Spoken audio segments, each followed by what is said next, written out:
오늘부터 고난과 연단 시리즈 설교를 좀 당분간 할까 합니다. 그 첫 번째 시간으로 고난 속에서도 하나님의 뜻대로라는 제목으로 말씀을 전할게요. 인간은 외부 환경의 영향을 굉장히 많이 받으면서 살아갑니다. 때문에 인생에 어려움이 오고 고난이 오게 되면 굉장히 그것 때문에 삶이 일그러지고 깨질 때가 많이 있죠. 고난 자체가 좋은 것은 아닙니다. 고난 자체는 절대 좋지 않습니다. 누가 고난 받는 것을 좋아하겠어요? 고난을 추천해 줄 분 없으시죠? 그렇죠? 좋다면 추천할 거 아니에요, 그렇죠? 근데 아무도 추천하지 않아요. 아무도 고난 받으면서 살고 싶은 생각이 없고요, 힘들게 살고 싶지 않습니다. 문제가 뭐냐 하면 우리가 고난 없이 살고 싶다고 해서 고난이 피해지지를 않더라는 거죠. 고난이 나에게만 면제되어지는 그런 일들이 절대 없어요. 이 세상에 고난이 많은 이유가 뭐냐 하면 그 근본 원인은 결국은 찾아 들어가면 이 세상에 죄가 많기 때문에 그래요. 그 속에서 우리는 그 죄가 만들어내는 영향력 속에서 우리는 함께 그 영향을 받으면서 고난을 많이 당합니다.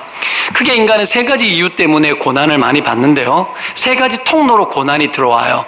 첫 번째가 뭐냐면 하나님과 전혀 상관이 없는 행복을 찾기 때문이에요. 하나님과 상관없는 행복. 인간이 하나님 없이 행복해지려고 애를 쓰면 쓸수록 누군가는 고난을 당하게 되어져 있습니다. 이 땅의 행복이라는 게 뭡니까? 대부분 사람들은 소유를 통해서 행복을 누리려고 애쓰는 것이 근본 바탕입니다. 당연합니다. 왜냐하면 이 육체를 안고 살아갈 때 필요한 것은 우리 육체의 공급이 필요한데, 육체의 모든 공급은 우리가 가지고 있는 돈이나 소유가 있지 않으면 해결을 볼 수가 없기 때문입니다. 그러니 사람들은 땅에 제한된 자원, 제한되어져 있지 않습니다. 원래는 이 땅에 있는 것들로 모든 동식물들과 인간들이 충분히 먹고 살 수 있을 만큼 넉넉합니다, 온 세계가. 근데 그럼에도 불구하고 제한된 자원, 하나님이 그 모든 것들을 다 누리게 하지 않으셨습니다. 그 제한된 자원 속에서 살아가면서 인간은 불안하고 힘들기 때문에 그 제한된 자원들을 어떻게 해서든지 많이 모으고 얻어서 그것으로 땅의 평안을 찾아냅니다. 찾아내고 미래를 준비를 하는 거죠. 근데 문제는 뭐냐 하면 이 불안한 세상 속에서 불안하기 때문에 그 불안한 세상 속에서 힘을 길러내고 그 힘으로 이 자원들을 얻으려고 하거든요. 문제는 인간이 부패해 있고 타락해 있기 때문에 그 모든 힘으로 그릇된 힘을 작동시키고 그것을 통해서 남들에게 피해가 되더라도 그것을 얻으려고 하는 것에서 심각한 문제들이 생깁니다. 분명히 우리가 누릴 것은 딱 여기까지인데 그 이상의 것을 쓸 수 없음에도 불구하고 그것을 더 누림으로 우리의 불안을 달래내려고 한다라는 거죠. 있는 것을 더 있게 만들고 싶은 거죠. 그 욕심이 한도 끝도 없겠죠. 여러분 돈 많이 있습니까? 집에 금덩어리가 골드바 이런 것들이 그냥 한 박스씩 있고 이런가요? 그런 것이 우리에게 만족이 될 것 같더라도 그것 외에 더 큰 것을 또 찾기를 원하는 게 사람의 마음이죠. 여하튼 이런 제한된 상황 속에서 인간의 힘으로 땅의 자원을 얻으려고 할 때에 충돌이 일어나고 때로는 빼앗기도 하고 사기도 치고 그렇게 하는 거예요. 참 어렵죠. 제가 어릴 때 시골에서 제가 살면서 저희 아버지, 어머니 한약 건재업을 했습니다. 그래서 시골에서 약을 많이 팔러 와요. 5일장 장날이 되면 저희 집에 줄을 서서 약을 팔러 와요. 산에 있는 자원은 참 아름답죠. 왜죠? 공짜잖아요. 그냥 산에 가서 캐면 돼요. 그러니까 하나님이 하시는 거예요. 캐와서 이거를 팔러 오는 거죠.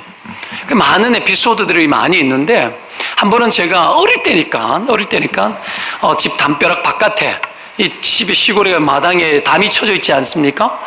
바깥에서 경운기를 끌고 와요, 사람들이. 거기다 약을 막 싸서 오고, 어떤 사람 네 아까에 몰고 오기도 하고, 어떤 사람 들고 오기도 하고, 시골 구석구석에서 버스를 타고 할머니들이 지팡이를 짚고 막 이렇게 가지고 오기도 하고 그래요. 그 모든 것들이 한약방으로 들어가는 거예요. 여러분이 드시는 보약으로. 근데 그걸 가지고 왔는데 한 번은 이렇게 바깥에서 봤는데 약 더미가 쌓여져 있는데 이게 풀약이에요, 풀. 그냥 왜 뿌리 약이 아니고 이 풀이죠, 풀. 뭐 익모초 이런 것처럼 어떤 아저씨가 내가 봤어요. 이래 봤는데 등 뒤에다가 돌덩어리를 이따만 넓다간 돌덩어리를 이렇게 집에 넣어서는 이게 풀약이 쌓여 있잖아요. 그래서 등을 기대가지고는 어떡합니까? 그걸 쓱 빼가지고는 그 약 안으로 집어넣는 거예요. 왜 그렇게 하는 거죠? 무게를 내리려고. 참, 근데 그때 이 세상은 참 더러운 세상이구나 내가 알았습니다. 아예 눈에 그 보이는 거예요. 기가 막힌 거죠. 왜 저러지? 참 어이없는 거죠. 어떤 사람은 우리 집에 약을 팔아놨는데 판 약을 분주하고 바쁘니까 장날에 저희 집에 바글바글 거렸거든요. 바쁘니까 팔아놓고는 비싼 약을 팔아놓고는 그 약을 도로 들고 간 거예요. 어떤 사람은요, 여러분 환기라는 거 아시죠? 환기. 참 그걸로 푹 와서 약을 해먹고 난 후에 다시 말려가지고 갖고 온 거예요. 기억나는 거 몇 가지만 이야기한 거예요. 어릴 적 계속 봤으니까 그런 일이 얼마나 많았겠어요. 그래서 알고 싶은 거예요. 우리가 박한 분이 아니에요. 저희 어머니는 굉장히 후한 분이세요. 할머니들이 오면 항상 금을 더 쳐줬어요. 어려울 때 더 보태드리고 불쌍하다고 저 집 사정을 아니까 돈을 더 주는 거야. 이분한테서 돈을 남기고 싶은 생각이 없는 거예요. 그렇게 하는 거죠. 그럼 그래 살면 얼마나 좋아요? 근데 그것을 돌덩어리를 집어넣어 가지고는 어떻게 돈을 더 받아가려고. 아유 속상해서. 그러니 누군가는 고난을 당합니다. 누군가는 고난을 당해요. 그리고 또 한 가지는 자기 죄 때문에 당하는 고난이에요. 자기 죄. 죄를 지으면 후유증이 남아요. 몸이 상하든 영혼이 상하든 죄를 짓게 되면 그 죄에 대한 응분의 대가가 계속 따라다닙니다. 내가 바람을 피웠어. 그러면 평생 자녀들이 고난당하고 아내가 구박하고 평생 누군가는 미워해요. 그렇죠? 이런 일들이 따라다닙니다.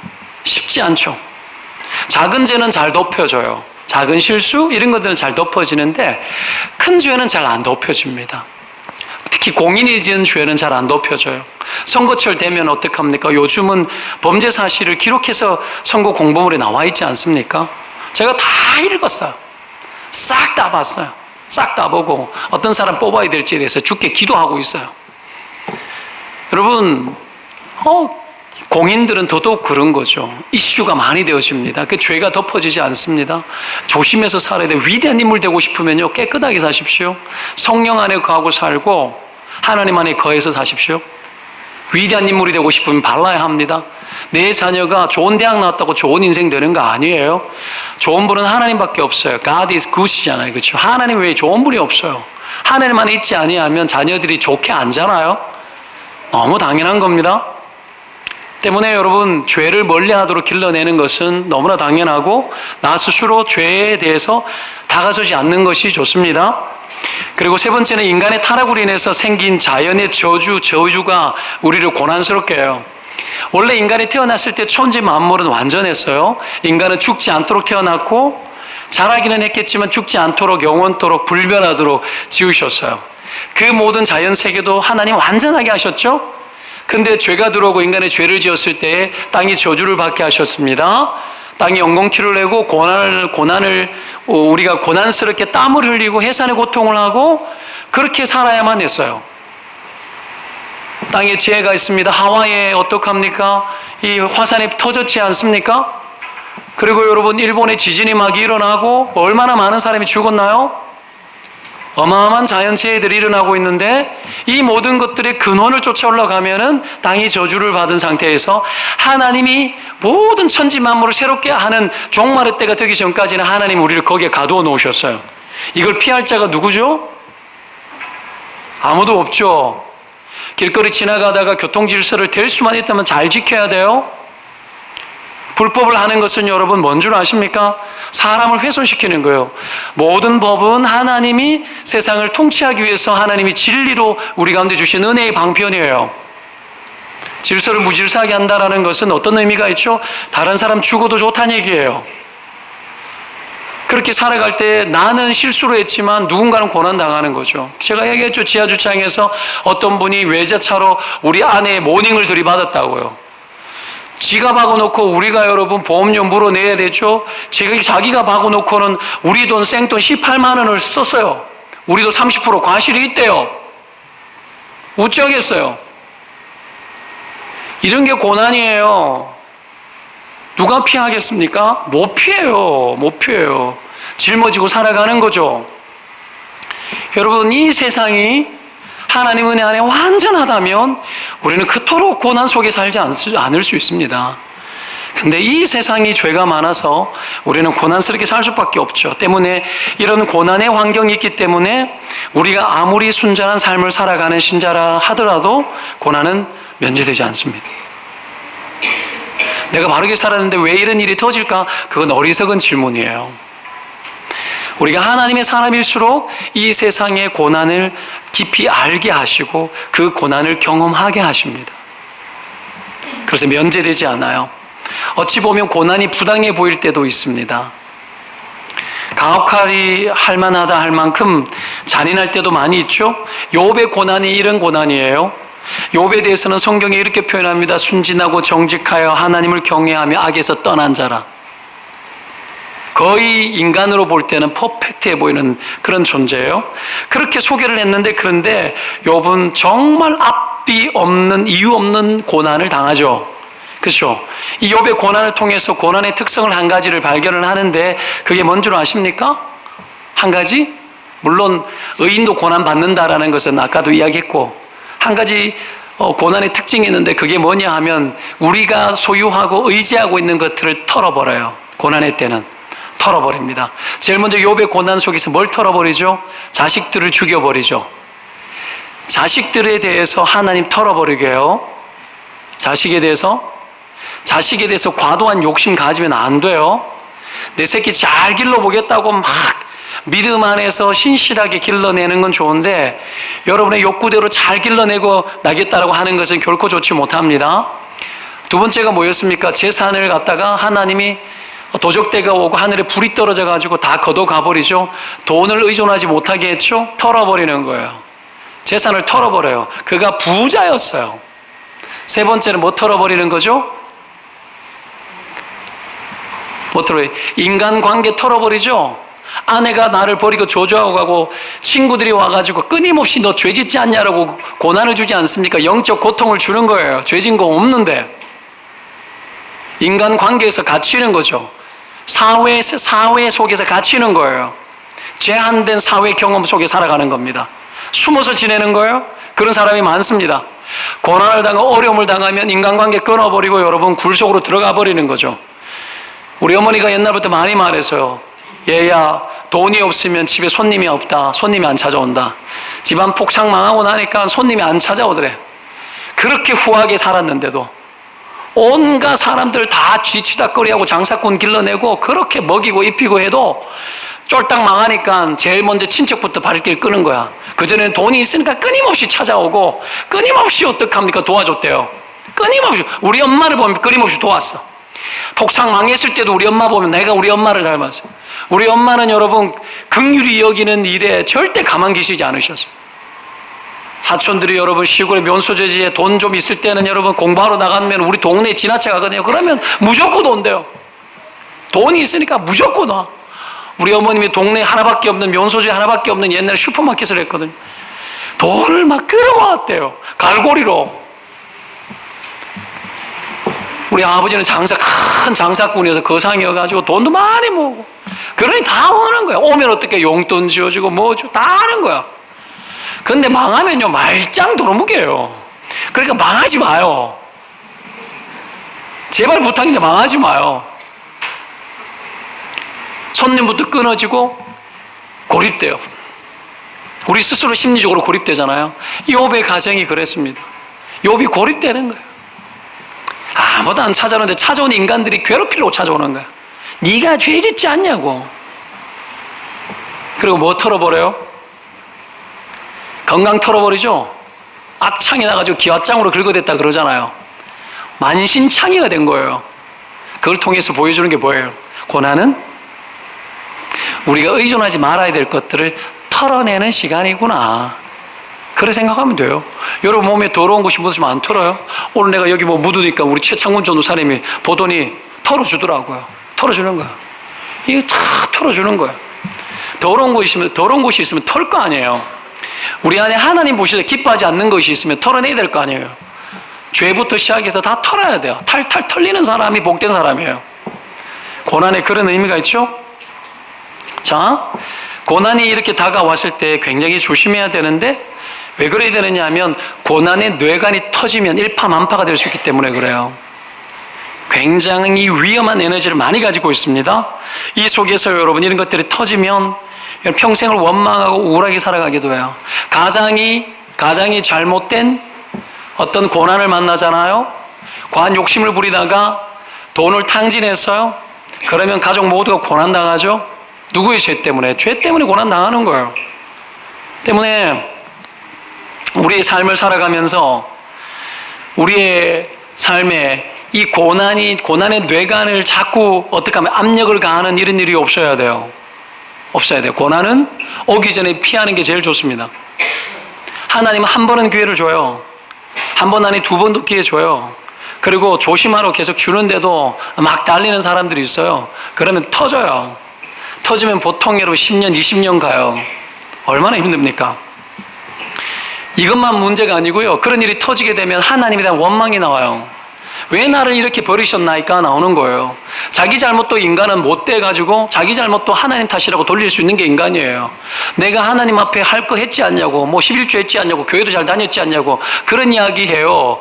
그런 저급한 이야기 하나님 앞에 우리는 얼마든지 들이댈 수 있거든요. 하나님 그런 거 싫어해요. 싫어해요. 하나하나 면면에 살펴보면 우리 허물이 너무 많아서 내가 쌓아놓은 고난의 여러분 열매들이에요. 그 속에서 영적 파산까지 드는 사람이 있어요. 충동질을 하는 사람이 있어요. 충동적으로 살아가는 거죠. 힘드니까 어려우니까 충동되어지는 거예요. 그래서 어떻게 해요? 잘못된 선택을 막 할 때가 있어요. 어제 뉴스 보셨죠? 뭐 서울인가 어디인가 족발집 하던 아저씨가 망치 들고 주인을 뭐 때렸습니까? 왜 그랬죠? 이전 주인이 월세를 200몇십만 원을 주고 살았는데 거기 족발집을 냈는데 다른 주인이 그 건물을 산 거예요. 사면서 다른 사람이 한 달에 1,000몇백만 원 주겠다라고 이야기하면서 자꾸 나가라고 이야기를 했죠. 근데 분노 못 참은 거예요. 200몇십만 원 주다가 1,000몇백만 원 내라 그러니까 월세. 상식적으로는 의의가 없는 거죠. 아무리 준다 그래도. 그러니까 이 사람 분노가 터진 것 같아요. 충동이죠, 충동. 그런 충동에 의해서 고난이 터지는 경우도 있어요. 여하튼 조심해야 되겠죠. 왜요? 굉장히 고난의 때에 처신을 잘못하면 고난이 일파만파 더 큰 고난이 되기 때문에 그래요. 추스릴 수 없게 됩니다. 때문에 이런 고난의 때에 상식적으로 해야 될 것이 있습니다. 우리가 믿는 자라면 두 가지가 있는데 뭐냐 하면 먼저 고난의 시험에 빠지지 않는 거예요. 고난의 시험에 빠지지 않는 게 중요합니다. 마귀의 유혹에 넘어가지 말고 상황이 몰아가는 대로 가지 말아야 돼요. 여러분 고난이 딱 다가오면 빨리 해결하고 싶고 쉽게 해결할 수 있는 방법을 선택하다가 낭패보는 경우가 되게 많잖아요. 게다가 마귀가 같이 이래요. 하나님은 우리를 테스트해 보잖아요. 시험을 치듯이 테스트해 봐요. 우리의 믿음을 점검하고 테스트하는데 믿음을 테스트할 때 고난의 형태로 올 때가 많습니다. 그때는 마귀도 유혹을 해요. 그럼 이게 유혹에 빠지게 되면 못 이어나는 일들이 생기기 때문에 빠지지 말아야 돼요. 또 하나는 하나님을 찾아야 되는 거예요. 하나님을 찾고 하나님의 뜻이 뭔지를 분별해야 돼요. 우리가 아무리 힘들고 어려워도 하나님의 뜻을 보기 시작하면 힘이 생겨요. 이게 하나님의 어떤 디자인 속에 뭔가 있고 하나님의 의도와 하나님의 선한 계획이 있다는 것을 보기 시작하면 거기에서 빠져나올 수 있습니다. 혹시 지금 고난당하고 있으면 빠져나오시기를 축원드립니다. 빠져나올 수 있어요. 오늘 보면 8장 28절을 보십시오. 우리가 알거니와 뭔가를 안돼요. 우리가 알거니와 헬라 성경을 보면 안다라는 말이 제일 먼저 나와요. 안다! 이거부터 그냥 안다! 일어났어요. 그러고 뒷문장이 시작되어져요. 동사를 제일 먼저 끄집어내가지고 안다 일어났다는 건 확실하단 말이에요. 이거는 확실한 거야. 이거는 물릴 수 없는 거고 짐작이 아니야. 이거 너무나 확실하다라는 거예요. 그걸 딱 던져놓고 강조를 하는 겁니다. 뭘 안다라는 거죠? 그것은 신자의 고난은 반드시 선이 된다는 걸 안다 이 말이에요. 따라합시다. 신자의 고난은 반드시 선이 된다. 18절 보겠습니다. 18절 생각하건대 읽어봅니다. 시작. 생각하건대 현재의 고난은 장차 우리가 나타날 영광과 비교할 수 없도다. 28절에도 같이 읽겠습니다. 우리가 알거니와 하나님을 사랑하는 자 곧 그의 뜻대로 부르심을 입은 자들에게는 모든 것이 합력하여 선을 이루느니라. 이 두 가지 이야기의 결론이 뭔 줄 아십니까? 정리하면 뭘까요? 신자의 고난은 반드시 영광이 되고 선이 된다는 얘기예요. 영광이 되고 믿으면 아멘. 이게 선이 된다는 믿음이 없으면 우리 힘들어요. 어떻게 될지 모르잖아요. 불안하잖아요. 그러면 막 또 내 능력을 발휘하겠죠. 그럼 죄성 더 튀어나오겠죠. 그러면 완전 무너져요. 절대 그렇게 하면 안 돼요. 신자의 고난은 반드시 영광이 돼요. 문제는 뭐죠? 이것이, 이 영광이, 이 선이 현재 나타나지 않는 게 문제죠. 왜요? 현재의 고난은 장차 나타날 영광에 좋게 비교할 수 없다 그랬잖아요. 지금의 고난은 장차 나타날 영광을 통해서 해결을 받는 건데 장차여서 문제인 거예요. 장차. 이 말은 어떤 의미죠? 고난은 과정을 패스해야 된다는 얘기죠. 고난은 과정 속에 우리를 몰아넣으시는 하나님의 계획이라는 거예요. 과정이 있는 겁니다. 그래야 이 과정을 통과해야 영광을 보고 과정을 통과해야 선이 나오는 거예요. 여러분 지금 어떤 고난이 있습니까? 직장 속에서 압박, 스트레스, 막 괴로움 막 있습니까? 여러분 그것도 고난이에요. 그 속에서 하나님의 사람답게 보내려고 하잖아요. 그것이 시간이 지나가면 뭐가 나타나요? 영광이 나타날 줄 믿습니다. 선이 나타날 줄 믿습니다. 아이들이 막 재수하고 우리 아들 보시면 재수하잖아요. 어제 막 집에 있는데 아들 없군요. 일부 때 갔다 갔으니까 갑자기 걔가 음악을 하는 애니까 막 좀 독특해요. 막 미리 작곡만 하다가 갑자기 으악 소리를 막 지르는 거예요. 그렇다고 막 이상한 비명은 아니에요. 한 번씩 그래요. 뭐가 잘 안 풀리는 모양이네. 그러면 이 아비의 마음이 막 고난스러워요. 저 어떻게 해야 되나? 어떻게 해야 되나? 머리를 막 긁고 갑자기 나서 냉장고 문을 열고 머리를 막 쳐박고 여러분 과정을 통과하는 거죠. 재수의 과정을 통과하는 거예요. 영광이 나타날 줄 믿습니다. 영광이 나타날 줄 믿어요. 얘가 가는 과는 주로 70대 1이에요. 얼마나 힘들지 몰라요. 그게 영광이 돼야 되는데 혹 재수를 해도 여러분 목사 자녀 재수한다고 욕은 하지 마십시오. 내라고 별 수가 있나? 나라고 내 인생도 힘든데 마음대로 안 되죠. 그죠? 직장 스트레스 마음대로 안 되죠. 막 우리 모 집사님 막 이직하는데 한 1, 2년 고민을 했는데 드디어 성공을 했어요. 와, 드디어 성공을 했는데 그 과정을 제가 같이 기도했어요. 같이 기도하고 막 나의 일인 거예요. 얼마나 직장이 힘들고 셀 리더 하는데 맨날 야근하고 와, 이 고난이 언제 끝날까? 제발 좀 월급 좀 많이 받고 좀 편한 직장 없나? 막 어떻게 막 그게 나의 일이 되는 거죠. 나의 일이. 근데 어떻게 해요? 일단 이직 성공. 와, 내가 감사한금을 다 하고 싶어요. 여러분 우리가 같이 막 걸어가는 거죠. 이 고난의 때는 과정인데 과정이 있다는 얘기는 끝날 때도 있다는 얘기죠. 끝날 때가 곧 올 줄로 믿습니다. 그 과정을 그래서 잘 통과하시기를 바랍니다. 잘 통과해야 돼요. 이게 반드시 선이 된다는 걸 알거니와 이 말이죠. 하나님은 신자 이런 고난의 과정을 그냥 지켜만 보지 않아요. 인도하시고 반드시 잘 통과하도록 배려를 하시는 분이세요. 성경은 이런 고난의 과정을 잘 통과할 수 있도록 그냥 여러 가지 방법 중에 하나 선택해봐 뭐 이렇게 주님이 제안을 하거나 아니면 그냥 뭐 지도 편달 때때로 도와주거나 뭐 이런 방식이 아니고요. 26절, 27절을 같이 한번 읽어보십시다. 같이 읽겠습니다. 26절, 27절 시작.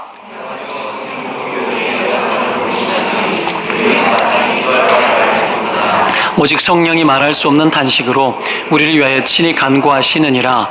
마음을 살피시는 이가 성령의 생각을 아시나니 이는 성령이 하나님의 뜻대로 성도를 위하여 간구하심이니라. 자, 이 두 구절이 우리에게 보장하는 게 뭔 줄 아십니까? 보장. 그냥 자문을 구하면 도움을 주거나 아이디어를 주거나 뭐 그런 어떤 방법을 줘서 선택하거나 그런 차원이 아니고요. 이 구절이 우리에게 보장하는 것이 뭐냐 하면 성령 하나님이 직접 현장에 나서서 우리와 함께 하면서 돕는다라는 거예요. 그걸 보장합니다. 누구에게? 신자의 삶의 고난의 때에. 그래서 하나님의 이름이 임마누엘입니다. 믿으면 아멘. 예수님의 이름이 임마누엘입니다. 믿으면 아멘. 언제나 모든 때 어떤 순간에도 함께 하겠고 내가 직접 발로 뛰고 자지 않고 졸지도 않고 주무시지도 않고 회전하는 그림자도 없이 등 돌리지 않고 너희 인생 붙들고 내가 가겠다라는 거죠. 그래서 하나님이 좋은 분이신 거죠. 인간은 그렇게 할 수 없어요. 가족도 등 돌립니다. 가족도 등 돌려요. 아무리 절친한 사람도 위기를 만나면 여러분 등을 반쯤 돌립니다. 관심은 가져요. 같은 교회 성도들도 같이 있지만 모든 것을 다 어떻게 다 해줄 수가 없습니다. 그래서 신자가 고난을 당하면 깊이 들어가기 힘들어요. 왜요? 내 것까지 같이 털릴 것 같으니까요. 근데 하나님 그렇지 않아요. 하나님은 성령은 우리의 연약함을 돕는다고 말합니다. 이 말은 우리가 얼마나 약한지, 무엇이 부족한지, 어떤 것이 필요한지, 어떤 것이 고장났는지 너무 잘 아는 거죠. 우리는 위험이 다가와도 뭘 해야 될지 알면은 그나마 괜찮은데 어려운 일이 당하고 위험한 일을 당했는데 무엇이 필요한지 몰라요. 오늘 성경이 그런 거예요. 마땅히 구할 바를 알지 못한데 우리가 하나님 앞에 기도의 제목도 못 구하는 거예요. 이때 무엇을 구해야 될지를 모르는 거예요. 그러니까 그 느끼는 대로 가는 대로 막 가거든요. 근데 성령 하나님이 우리가 뭘 구해야 될지 몰라도 성령 하나님은 안 돼요. 성령 하나님 우리가 못 구해도 구하고 있대요. 고난의 때에 하나님이 가만 계신 줄 알아요? 하나님 왜 가만 계시냐고? 아니에요. 우리가 모르고 있는 그 모든 상황을 알고 성령님이 하나님의 뜻을 안다고 오늘 본문에 이야기를 하잖아요. 하나님의 마음을 알아요. 하나님 아버지가 우리 각 사람을 향한 계획이 무엇인지 이 고난 속에서 어떤 것을 하나님께서 찾게 하시고 어떤 것을 우리로 하여금 만들어내실지 하나님이 뭘 원하는지 성령 하나님은 너무 잘 아니까 성령님이 나와 함께 내 속에 거하면서 어떻게 한다는 얘기죠? 기도한다라는 거예요. 친히 간구한다라는 거예요. 가만 계시지 않아요, 여러분. 성령 하나님이 가만 계셨으면 우리는 벌써 다 망했어요. 여러분 분명히 알지만 우리의 죄만큼 결과가 왔으면 다 망했습니다. 하나님 그러지 않아요. 우리를 붙들고 계시고 성령 하나님이 어떻게 해서든지 끌고 하나님의 뜻대로 간구하시면서 우리가 알지 못하는 것을 친히 구하셔서 우리 가운데 돕습니다. 직접 합력하시는 분이죠. 성령 하나님은 이렇게 우리를 기여하십니다. 때문에 우리가 고난이 와서 완전 패닉 상태에 빠지고 막 영적 공황 상태에 빠져도 놀라지 말아야 돼요. 우리의 지식이 통하지 않아도 놀라지 마십시오. 우리의 능력, 우리가 소유하고 있는 것으로 안 통해도 놀라지 마십시오. 여러분 어려운 일을 많이 당하기는 하겠지만 우리의 것이 통하지 않을지라도 우리가 절대로 낙심하지 말아야 되는 것은 과정입니다. 과정입니다. 통과하고 있습니다. 그리고 성령 하나님이 우리는 잘 못 느껴도 성령 하나님이 탄식하면서 우리를 위해서 기도하고 있습니다. 반드시 선이 됩니다. 종결될 때가 옵니다. 이 믿음 속에 살아가시기를 축원을 드립니다. 그래야 살죠. 성령께서 반드시 발벗고 나서서 합력하십니다. 자, 이렇게 하실 때에 성령님이 어떻게 함께 하시냐, 우리와 함께 한다라는 것을 보여주는 것이 뭐냐 하면은 성령에 탄식한다라는 말입니다. 오늘 본문에 탄식한다는 말이 나오잖아요. 탄식. 성령님 어디에 계시죠? 우리 안에 계시죠. 우리 안에 계시면서 탄식하죠. 나의 부족한 것을 탄식하죠. 이 탄식한다라는 이 말이 헬라 원어가 누차 이야기했지만 엄마들이 아이를 낳을 때 해산을 할 때 그 고통 속에 비명을 지르는 하고 막 비명 지를 때 나는 그 소리, 그 단어를 가지고 와서 탄식한다는 단어를 취했다고 말씀드렸죠. 잊어먹으면 안 돼요. 지금 뭐 하고 있는 거예요? 성령님이 애 낳는 거예요. 우리의 고난을 통해서 우리의 고난 속에 참여하셔서 우리를 하나님의 사람으로 애 낳는 작업하고 있는 거예요. 그렇게 여러분 고난은 그런 의미를 가지고 있는 거죠. 힘을 합치시고 비명을 지르시면서 함께 신음을 하면서 그 속에서 우리를 달래고 위로하고 믿음을 주고 우리를 격려하고 그 속에서 우리가 함께 울어야 되죠. 고난이 오면 이 곽티슈 한 개가 아니라 곽티슈 여러분 뭡니까? 한 팩을 통째로 다 쏟아내면서까지 울면서 극복해야 돼요. 울면서 극복해야 돼요. 많이 울어야 돼요. 울면서 극복하고 이겨 나가야 돼요. 성령님이 그때 위로 주고 탄식하면서 여러분 우리를 더 돕습니다. 우리가 여러분 멍청하게 가만히 있으면 안 돼요. 고난을 당했을 때 하나님 앞에서 그 아픔을 있는 대로 느껴야 돼요. 느끼고 그 고난을 있는 대로 받아야 돼요. 그것을 받으면서 울어야 돼요. 그때 성령 하나님이 마음이 짠해지는 거죠. 짠해지고 돕고 싶어서 여러분 우리가 잘 알다시피 하갈, 아브라함의 후처였던 하갈이 이스마엘 낳아가지고 기고만장하다가 결국은 여러분 쫓겨나지 않습니까? 광야에 물 한 푸대에 짊어지고 갔는데 먹을 물 떨어지고 광야에 뙤약볕에 막 죽을 것 같은 탄식을 할 때 어떡합니까? 하나님이 찾아가지 않습니까? 찾아가가지고 호소할 때 하나님이 어떡합니까? 찾아오셔서 축복하지 않습니까? 울 때 아이고 이스마엘이 울었어요. 이스마엘이 울었어요. 우니까 못 견디는 거예요. 여러분 신자의 눈물을 차마 하나님은 여러분 볼 수가 없는 거야. 우리도 자녀들이 울 때에 왜 울어 하고 때리면 큰일이죠. 울 때는 이유 불문하고 안아주고 위로해 줘야 되는데 여러분 아이들이 울고 약해지잖아요. 그러면 어떡해요? 저도 아내가 울 때가 있어요. 지난주도 울었어요. 지난주 내가 울린 건 아니에요. 울 수 있잖아요. 울었는데 어떡해요? 마음이 안타까운 거죠.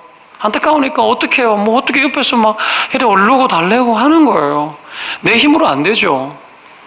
여러분 그러나 어떻게 눈물이 보이면 어떻게 해서든 돕고 싶잖아요.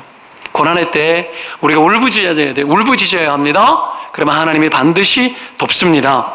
그렇게 했을 때 어떤 일이 벌어지나요? 하나님이 그렇게 도와가지고 우리의 인생을 붙들고 어떤 일을 하시냐면 우리의 인생을 고난 속에서 선을 향하여서 영광을 향하여서 막 끌고 가십니다. 영광을 향하여서. 왜요? 그 영광이 뭔지를 보여주려고.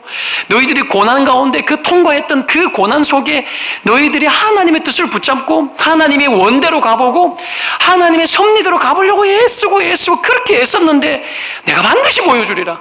이 고난의 끝이 무엇인지 보여주고 너희들이 그토록 믿음으로 살려고 부둥부둥했던 거 내가 반드시 너에게 보상해주고 갚아주고 그 영광을 내가 다 나타내고 그 모든 것들에 내가 힘을 합쳐서 그것이 반드시 내가 선이 되게 하리라 하고는 선을 만들고 계셔요.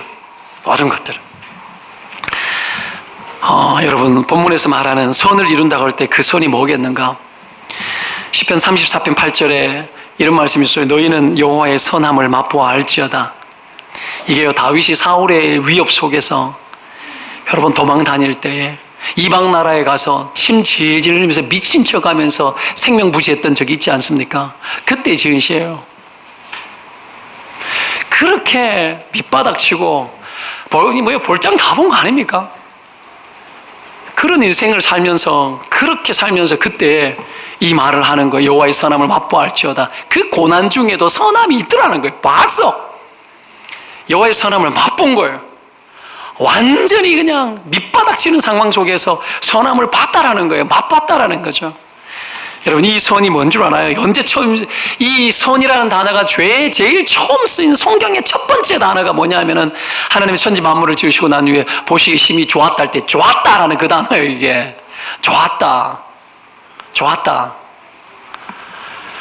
여러분 하나님이 지은 것이 만족스러웠죠. 하나님의 의도대로 인간도 만족스러웠고 온 세상도 만족스러웠어요. 그 세상이 죄가 들어오기 전까지는 하나님의 영광으로 가득했습니다. 그래서 그 세상은 선했습니다. 죄가 들어오기 전에 그 세상은 너무 좋았습니다. 그래서 영광스러웠어요. 영광이 뭔 줄 아십니까? 하나님이 지은 그대로를 여러분 유지하는 게 영광이에요. 하나님의 의도가 나타나는 게 영광이에요. 영광. 여러분 그 좋았던 모습이 선이었는데 하나님은 고난 속에서 결국 뭐 하는 거죠? 고난 속에서 태초에 아담과 하와와 천지 만물을 지은 상태로 우리를 돌려놓는 일을 하는 거예요. 고난은 따라합시다. 고난은 우리를 돌려놓는다. 어디로요? 좋은 상태로. 토브. 이 히브리 단어가 토브예요. 이 단어도 잊어먹으면 안 돼요. 토브. 심히 좋은 상태로. 이 좋은 상태, 너무나 안 좋은 상태, 너무나 불안전한 우리의 상태에 하나님이 개입하셔서, 성령님이 개입하셔서 이 상태가 너무나 안 좋은데 좋게 만들어 가시는 거예요. 이게 뭐예요? 고난이라는 학교예요. 고난이라는 학교. 광야 대학에 들어가서 막 진액을 짜내고 좋아지는 거죠. 좋아지는 거예요. 그래서 고난을 많이 당한 사람은 하나님의 무한한 지혜로 가득합니다. 인생을 터득했기 때문에. 우리 어머님이 고난을 많이 당했죠. 꼬랑 할머니가 되어서, 여러분, 그냥 볼품 없는 분으로, 외모는 그렇지만 초등학교도 다 못 다녔지만 엄청난 지혜와 엄청난 생애의 비밀을 안고 살아가는 거예요. 여러분, 그것이 고난을 많이 당한 사람들, 우리 민족의 6.25 이후에 우리 민족의 모든 민족의 대부분의 사람들은 굉장히 사람들이 좋았습니다. 왜요? 고난을 당했고 고난 속에서 함께 살지 않으면 안 된다는 걸 알기 때문에 자기를 다 희생하고 자기 몸을 쪼개어서 이 나라에 이바지를 하고 우리의 자녀들을 길러냈기 때문에 그래요. 그래서 그때 고난이 많았지만 그때가 참 좋았습니다. 참 좋았습니다. 지금 과연 좋으십니까? 이 화려한 곳에 살아도 우리가 좋다라는 것을 잘 못 느낍니다. 여러분, 좋은 것을 느껴야 돼요. 얼마 전에 우리 신 목사님하고 나하고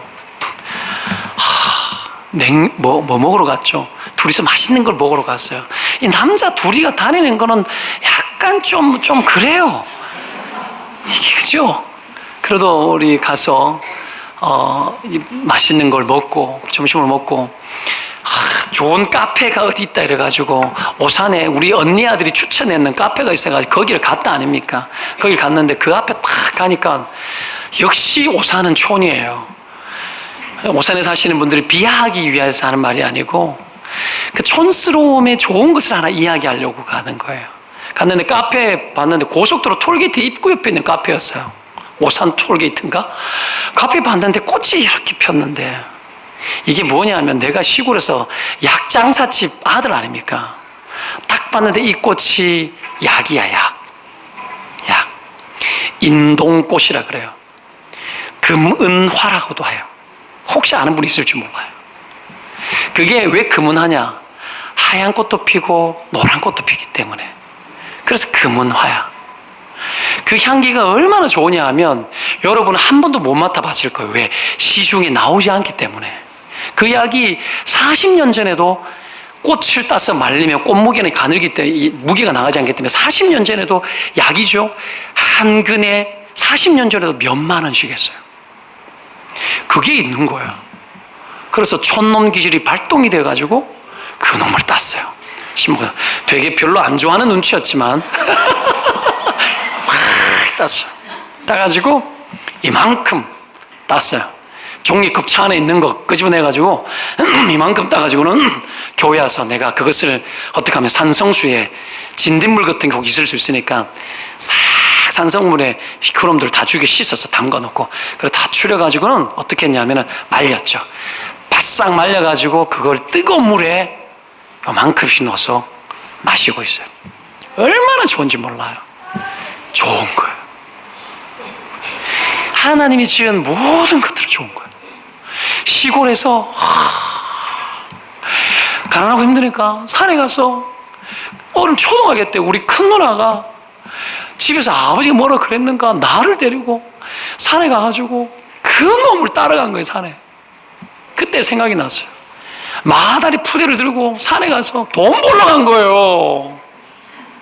저는 초등학교 때도 여러 알바를 했어요. 고추전에 가가지고 산더미처럼 쌓이는 고추전에 동네 애 새끼들이 다 둘러가지고 바구니 한 개 들고 가위 하나 들고 고추 꼭다리 따는 거예요. 한 근을 따면 50원을 줬어요. 어른은 따면 100원을 줬고 어른은 빠르니까 아이들은 싸게 취급해 주는 거예요. 그걸 종일 따면 1,500원 벌었어요. 갑자기 옛날 생각이 나서 좋은 걸 이야기하는 거예요. 그러니 산에 가서 그 놈을 따오라는 거예요. 가서 그 놈을 가서 도시락 벤또에 고추장하고 풋고추 하나 넣어가지고는 보리밥 싸가지고 산에 가가지고 그 놈을 따는 거야. 초등학교 3학년 때. 온종일 따가지고 들고 오는 거예요. 얼마나 싫은지 그게 생각이 나더라고. 근데 봐요. 너무 좋잖아요. 하나님이 지은 것들은 정직해요. 그래서 좋은 것을 느끼는 거죠. 하나님이 우리도 지으셨어요. 원래는 우리는 정말 보기 좋았어요.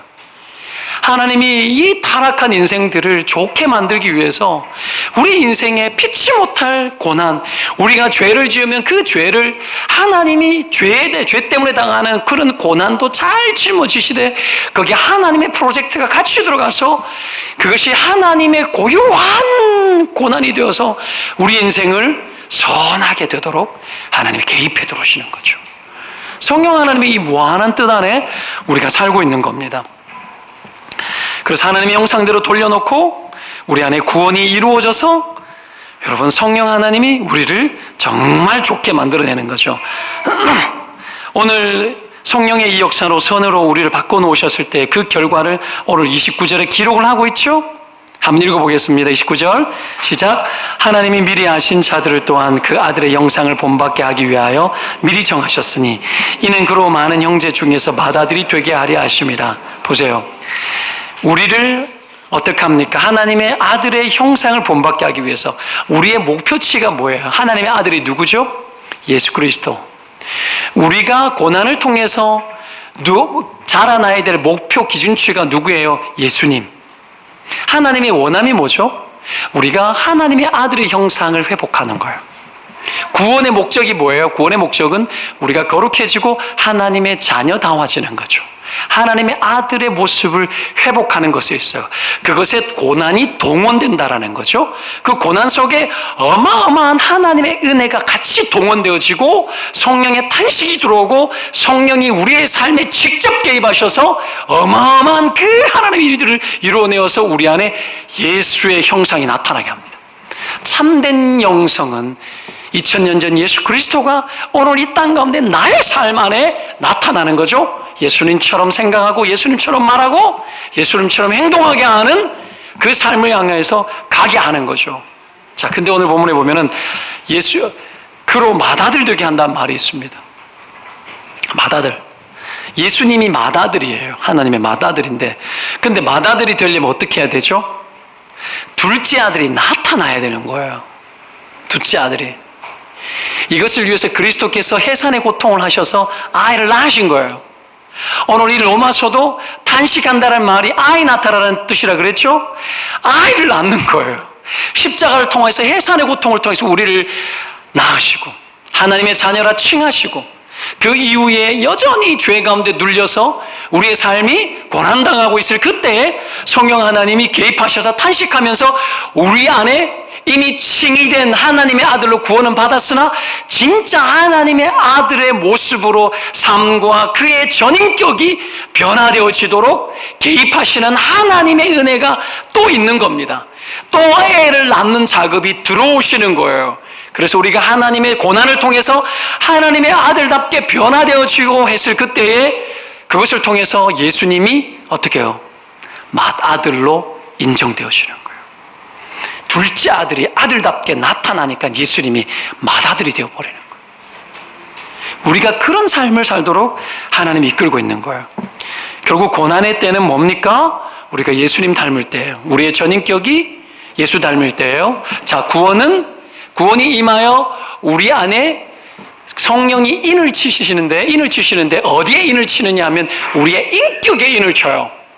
그래서 예수를 믿고 난 이후에는 우리의 인격이 바뀌기 시작을 합니다. 성령의 열매가 맺히고 이 인격이 달라지는 그 일에 성령님이 힘을 합혀서 우리를 거룩하게 만들어 하나님의 형상인 예수 그리스도를 닮게 하는 거죠. 이게 구원이에요, 여러분. 그래서 주님은 끊임없이 구원 이후에 우리의 삶의 모든 고난을 동원하셔서 우리의 삶을 하나님의 백성답게 만들어내는 겁니다. 그 축복 속에 살아가시기를 축원드립니다. 물론 힘들어요. 그건 맞습니다. 그렇지만 우리 인생 가운데 어차피 보십시오. 그 일들이 구원 속에서 다루어지는 일들인데 우리가 하나님의 그 고난이 없더라도 우리는 고난을 자처하는 사람이라는 거 알아야 돼요. 얼마든지 우리의 욕구대로 고난을 자처하면서 두려워하지 않고 막 사는 인생들이라고요. 때문에 그때마다 브레이크를 걸어주시고 하나님의 디자인 속에 우리를 넣어주시는 것은 하나님의 크신 은혜죠.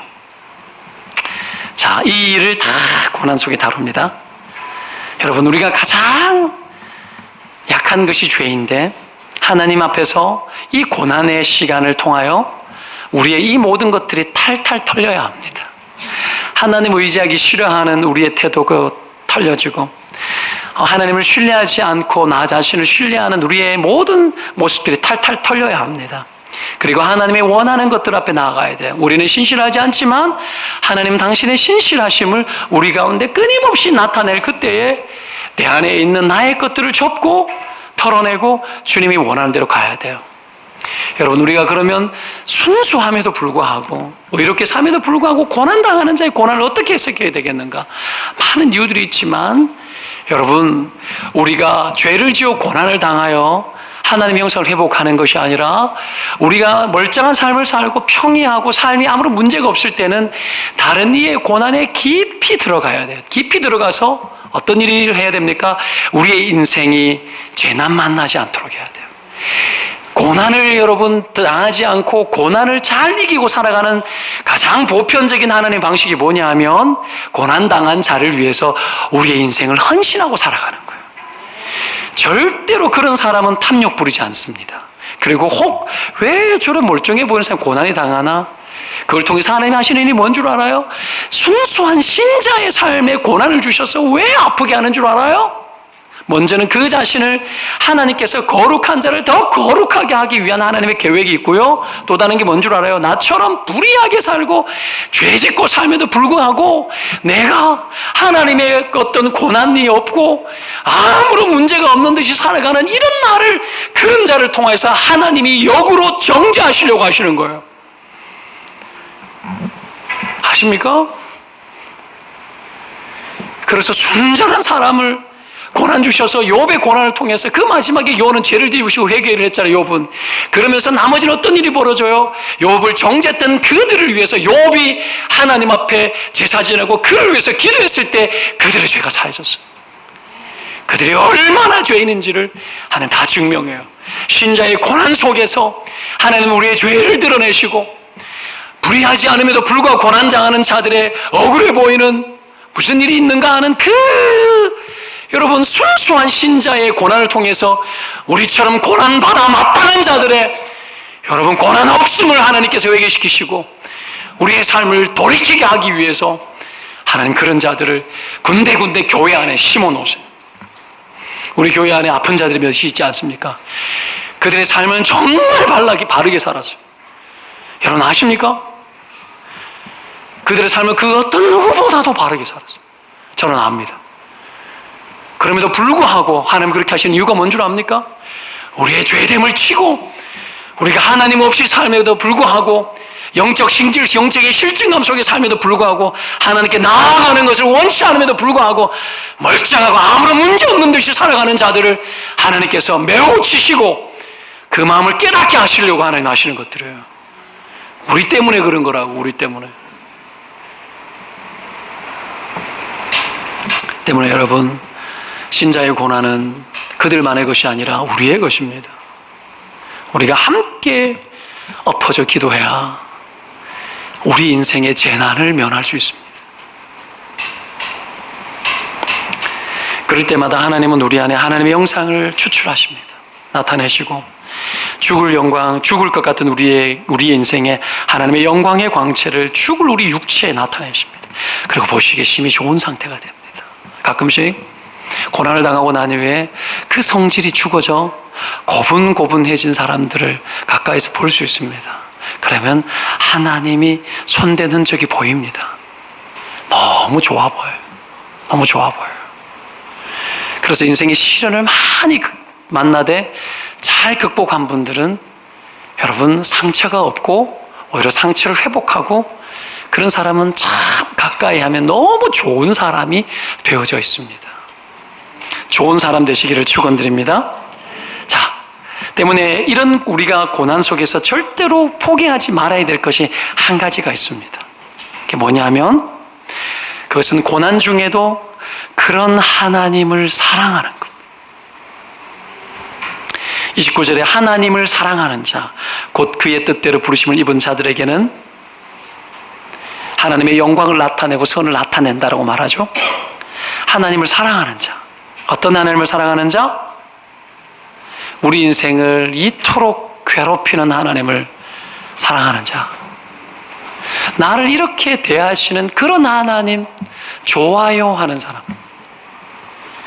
그냥 나는 멀쩡하게 살고 싶은데 내 인생 이리저리 건드려서 탈탈 다투시고 하나님의 아들로 사는 게 좋아, 내가 원하는 대로 가는 게 좋아 하고 그렇게 우리 인생을 거칠은 사랑으로 대하시는, 광야로 막 밀어넣으시는 그런 하나님의 뜻을 알고 그러한 하나님을 사랑하는 사람, 그 사람 안에 하나님이 영광을 나타내신대요. 그런 하나님이 좋아요. 저는 여러분이 그런 하나님을 좋아하시기를 축원드립니다. 그런 하나님 사랑해야 합니다. 이것 외에는 방법이 없습니다. 고난은 우리를 사랑하시는 하나님의 또 다른 방법입니다. 내 속대로 풀어지지 않는 수많은 문제는 하나님이 나를 아시고 무한한 하나님의 지혜 속에서 우리를 사랑 가운데 하나님의 무한한 섭리로 다스리기 때문에 일어나는 것이 고난입니다. 그 고난 속에는 완전한 하나님의 사랑의 계획이 있는 줄 믿습니다. 때문에 내 상황들 앞에서 원망하고 이것이 왜 이러냐라는 한도 끝도 없는 의문 속에서 살아가는 우리의 질문들을 내려놓으십시오. 그리고 그 고난 속으로 깊이 들어가 그 고난 속에 계시는 성령 하나님 만나십시오. 그리고 그 고난 속에 위로하시고 그 고난 속에 함께 하시며 인도하시고 하나님의 무한한 계획으로 우리의 삶을 하나님의 자녀답게 만들어가는 하나님의 그 사랑에 깊이 젖어들어 그 어떤 고난도 과정도 통과하여 하나님의 영광을 많이 보는 좋은 믿음의 사람들이 되시기를 주의 이름으로 축원드립니다. 기도하겠습니다.